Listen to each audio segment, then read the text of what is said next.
Welcome to Tesh Talks. Let's get right into this. So, I think most self-help habits may very well be a gigantic waste of your time. Let's get into it. So this topic is obviously not going to be an extreme.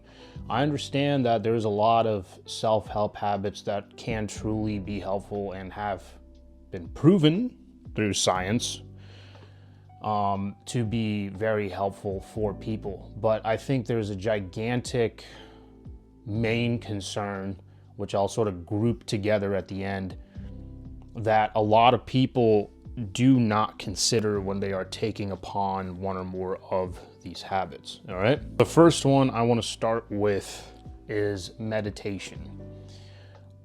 I'm going to do pros first and cons for each of these self-help habits. All right. So first, pros. Pros of meditation are that they can make you less scatterbrained, less dog-brained, right? You're less like, oh my God, there's a squirrel. Oh my God, there's a stick. It can help you be less ADHD-like, if you will. And so as a result of that, it can bring clarity on anyone's mind that chooses to take that habit upon themselves. I get that. I used to meditate all the time at one point. Currently, it's sparse, very, very, very sparse. I very occasionally do it only when I have time. Little foreshadowing there. Another huge pro with meditation is going to be it's hook, line, and sinker, right? It's presence, present. You'll hear that over and over and over with anyone that, talks this habit up. It's presence, present, be present, be present, be present. You'll hear it over and over and over and over, okay? And all the apps that you download and all the videos that you watch about this topic. So it is most definitely helpful at times. The whole point of presence is that you are, one with life as it is currently happening right now, as every second comes, goes, passes. You are paying attention to your heartbeat. You're paying attention to every nuanced shade of black, red, blue, every texture. I'm looking at the matte of this wall and the shiny of that wall, right? You are in full sync with life as it is happening right now. And so the main point of that being, it is a practice to take on in which thoughts that you innately have will come, will go, and pass. And it is important, the whole bottom line of that's it is important to keep in mind that thoughts are just thoughts and you are not your thoughts. To let the thoughts come and go, to not link onto one and let that fuck your mind for however so long you allow it to fuck your mind, okay? Now with the cons of meditation, this is sort of a duh. I get that. This is sort of a duh, but you do understand you are sitting there doing nothing. I understand that's the point. I understand that is what may be necessary to combat some of these frantic thoughts that have been, aplenty these days. But you're sitting there and doing nothing. Absolutely nothing. You understand that if you were to compound the time that you spend meditating, you may be surprised at how much time you spend doing it, right? So you may start with 5 minutes, 10 minutes, 15 minutes, 20 minutes, but me at my height, when I used to do it all the time, I used to devote 20 minutes to it a day, 20 minutes a day, 140 minutes a week. Now think about how much a month in a year, right? I mean, that's over 2 hours just in 1 week. And for the average man that is constantly using up all their time for income, is that really time you have? You've got to think about that. You've got to think about that, right? If you're the typical guy running around, kids, dogs, girlfriends, whatever, family, whatever it is, like you should be really prioritizing what you do with your time. Now, is as beneficial it may be to some, you sitting there doing nothing, is it benefiting you? Now, another con with meditation, I feel like, is it truly can be used as a means of procrastination. You know, I used to, after digging in a little, after a while of not doing it, or at least not being consistent with it, I understood that it was a means of procrastination. You know, I think it's too easy to use this habit as, hey, I'm doing something productive, and so if it's productive and good for me, then how can it be a waste of time? But you understand, the brain is very good at bullshitting itself. People are really, especially the smarter you are, the better you are absolutely bullshitting yourself, okay? I understand a bunch of people that you take on as above you, Huberman, whoever the fuck, right? If they tell you that this is good and you have already slotted them above you in the pyramid of society, then you sort of take what they say as like a religion almost, and you just follow it till the bitter end, you know? And so you've got to question yourself just a little bit more and individualize these things and ask if it's even useful for you, no matter how useful they say it is. Okay? Ask yourself, are you truly just doing this as a means of avoiding what you really should be doing? Okay, I think that's a huge pitfall with this. Okay, on to the next one, cold showers. Okay, so now the pros with cold showers, okay? I would say arguably its most useful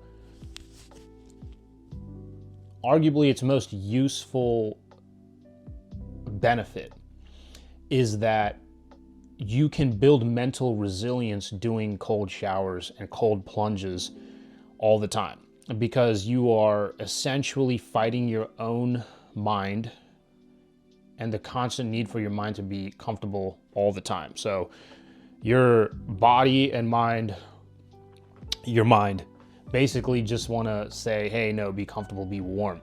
But you're over here fighting it, telling it to jump into this freezing cold whatever, the super cold whatever. And I think that can build mental resilience. And that's probably the most useful component of a cold shower is mental resilience.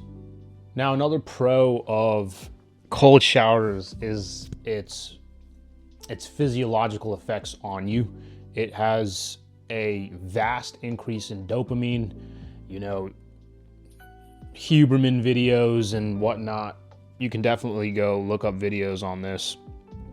But, you know, not really apparently it does, but it has the same level of dopamine releasing levels as cocaine, only it rises up to a very large degree in the amount of dopamine that your brain produces while doing this. The only thing is there's no harsh crash. It comes back down slow. And so when you do a cold plunge or a cold shower, you have an effect of a good feel, energy, and mood throughout the day. It is not just one high and a crash. It does keep your energy levels stable throughout the entire day. So that is a huge pro. And then real quick too, another couple benefits it has is it has mood enhancement due to the reasons we just talked about. You know, athletes and people that know about this stuff do use it for physical recovery, you know, to sort of reduce inflammation, things like that. And also it has a small effect on the number of calories burned. So if you are trying to lose weight, you can sort of use this, I suppose, as like a squeeze on just losing that much more, which can compound. I wouldn't cold shower just to lose weight. It is a small amount of calories burned. It basically does that by ramping up your metabolism just a smidge. All right, so now to go over the cons. So the first con with the cold showers is that most of the health benefits actually don't just come from a cold shower. Some do, but most don't. Most of the benefits of a cold, any sort of cold anything comes from a cold plunge, to be submerged in cold water. Now, the problem with this is it is not very accessible to a lot of people.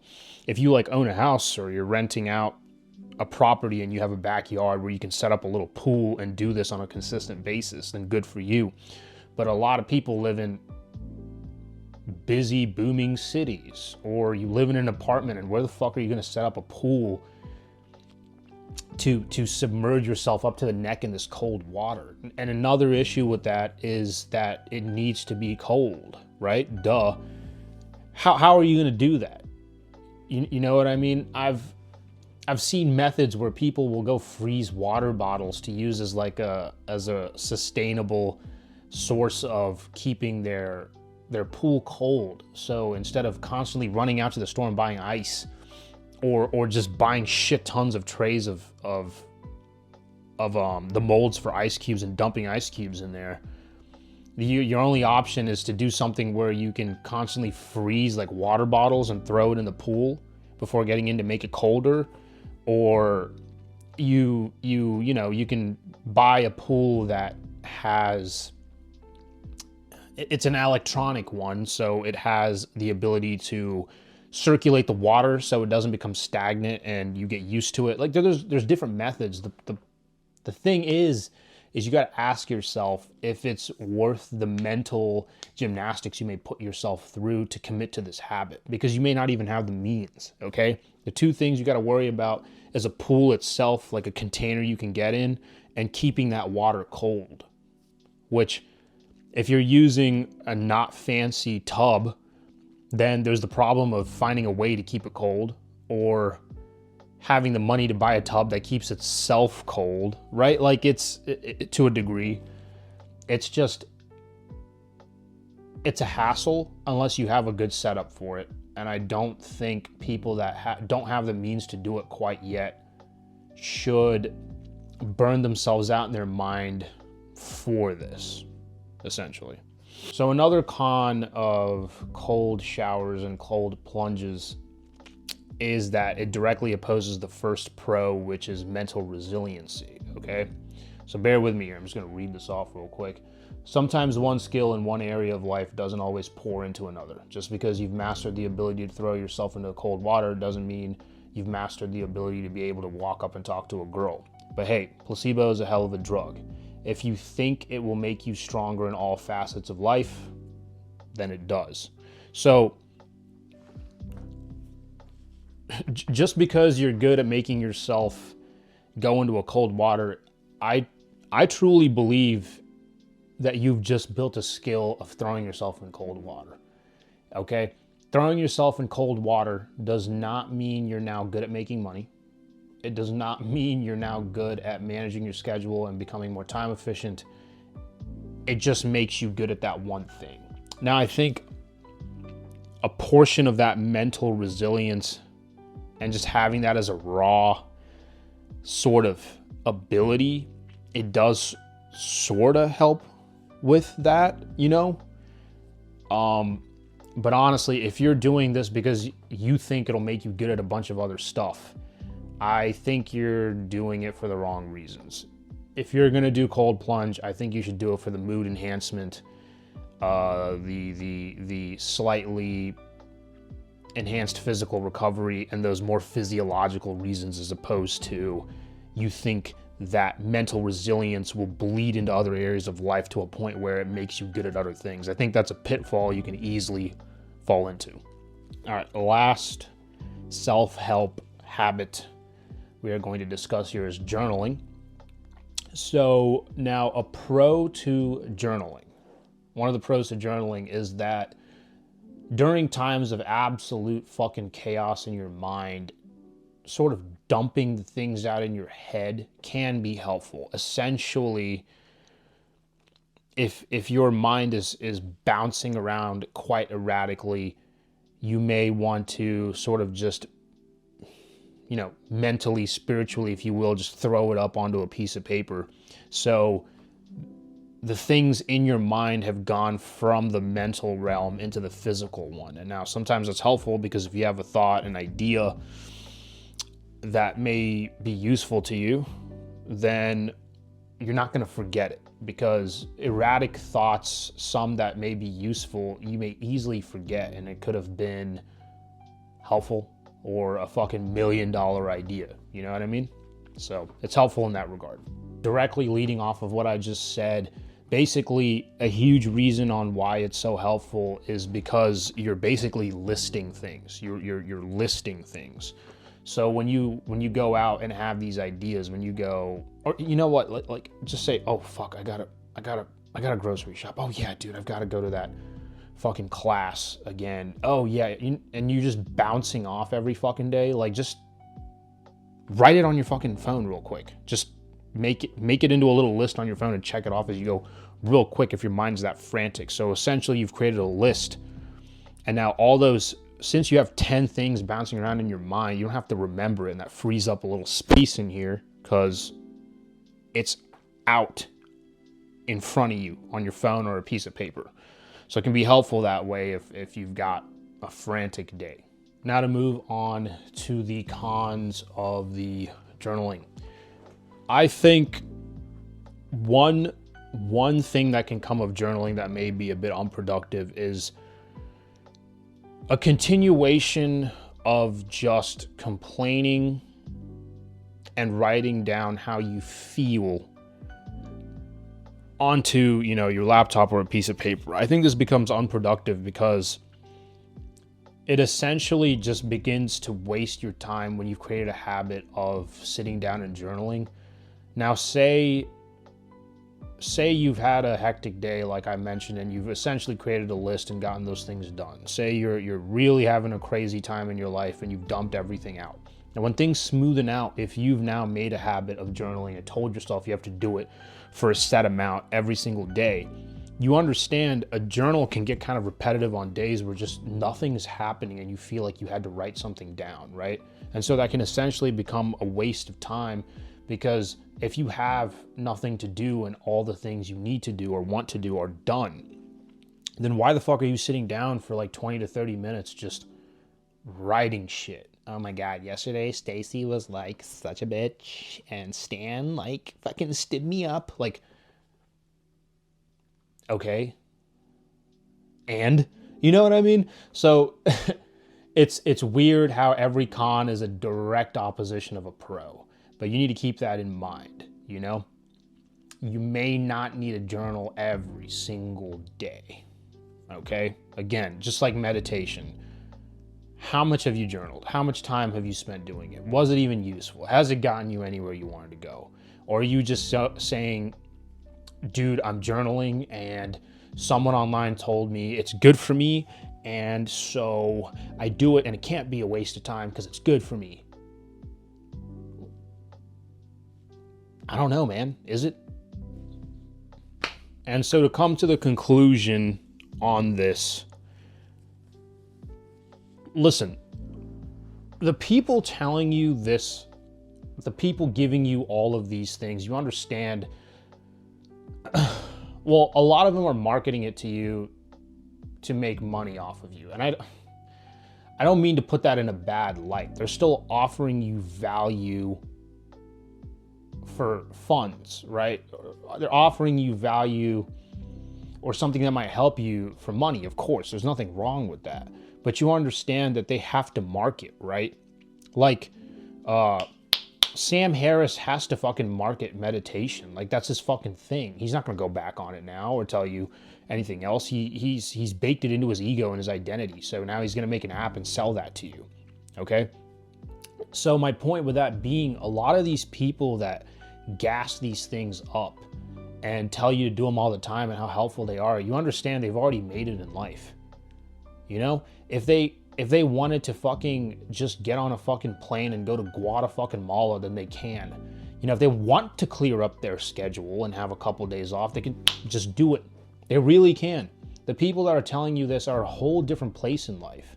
Their priorities are different. They're taking upon things to squeeze out benefits to their max. You know what I mean? They've given themselves time if they want it, and they've given themselves money.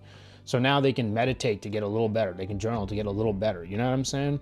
There's these things at the bottom that has to be taken care of before you can even move on to these level, the level above it stuff, right? Like, people are really giving out and selling us level 2 problems when most of us haven't even gotten past level 1, right? You heavily need to take that into consideration. You need to pay attention to the people that are giving you this advice. They've already made it. They're making money off of you. They're making money off of everyone. And then they're using that money to, cycle that back into telling you more to make more. Are you at a place that they are for you to have time to be doing these things? You've got to heavily consider that, okay? And to the final point, time. Time is so goddamn important. Everything, whether it is well-intentioned or not, is trying to distract you, okay? It is, again, by all means, bad or good, is a distraction. The thing you absolutely need to fucking protect is your time and your mind. All right, Sam Harris's meditation app is well-intentioned and is fully marketed to be fucking good for you. All right, but you're taking time out of your day and money out of your pocket to do it. Okay, Las Vegas would love to fucking hole you up in a goddamn dark, no windows, fancy lighted prison and suck your time and fucking money. Not well-intentioned. Okay? But they're both doing the same fucking thing. They're taking your time and they're taking your money. Okay? You need to understand that when you're doing these things. Are you meditating to your advantage or disadvantage? Are you fucking lying to yourself and being unproductive because you're, I don't know, have a fear of success, oddly enough, and there's something else you should be doing? Are you jumping into a cold shower because you think it's going to improve your life when it's not, and making money and doing something else will, and you're just afraid to attack it? A lot of these things, a lot of these habits can be taken upon an individual because that individual doesn't have the skill of just taking action. Okay? That's bottom fucking line. Is this shit helpful to you? Yes or no? Done.